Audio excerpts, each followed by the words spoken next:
আল্লাহর দুনিয়াতে সবচেয়ে বোকা এবং জ্ঞানহীন স্বামী ওই স্বামী যে স্বামী তার স্ত্রীর বিচার আরেক মানুষকে দিয়ে করায়। অর্থাৎ স্ত্রীর সাথে ছোটখাটো কি দোষ হয়, কি ত্রুটি হয়, স্ত্রীর কি ভুলগুলো আছে, আরেক মানুষকে বলে নিয়ে এসে তার চার দেওয়ালের মধ্যে যে কথাটা রাখার কথা, এই কথা সে সবাইকে বলে বেড়ায় এবং নিজের ঘরের বিচারটা সে বাহিরের মানুষ দিয়ে করায়। এর মতো বোকা মানুষ পৃথিবীতে কেউ হতে পারে না। আল্লাহর হাবিব সাল্লাল্লাহু আলাইহি ওয়াসাল্লামের সাথে তার স্ত্রীদের যা আলাপ আলোচনা হতো এটা চার দেওয়ালের মধ্যে সীমাবদ্ধ থাকতো। রাসূলুল্লাহ সাল্লাল্লাহু আলাইহি ওয়াসাল্লাম কখনো এই জিনিসগুলো বাহিরে বের হতে দিতেন না। আরে ভাই, আপনার স্ত্রী আপনার সম্মান, আপনার স্বামী আপনার সম্মান।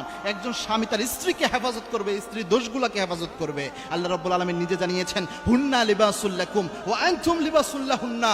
তোমরা হচ্ছে তোমাদের স্ত্রীদের পোশাক আর তোমাদের স্ত্রীরা হচ্ছে তোমাদের পোশাক। পোশাক যেমন আমাদের দোষ ত্রুটি ঢেকে রাখে, আমাদের গোপনীয়তা ঢেকে রাখে, তেমন একজন স্বামী তার স্ত্রীর গোপনীয়তা ঢেকে রাখবে, দোষ ত্রুটি ঢেকে রাখবে, গোপনে তাকে সংশোধন করবে। তাহলে আল্লাহর রহমত বরকত নাজিল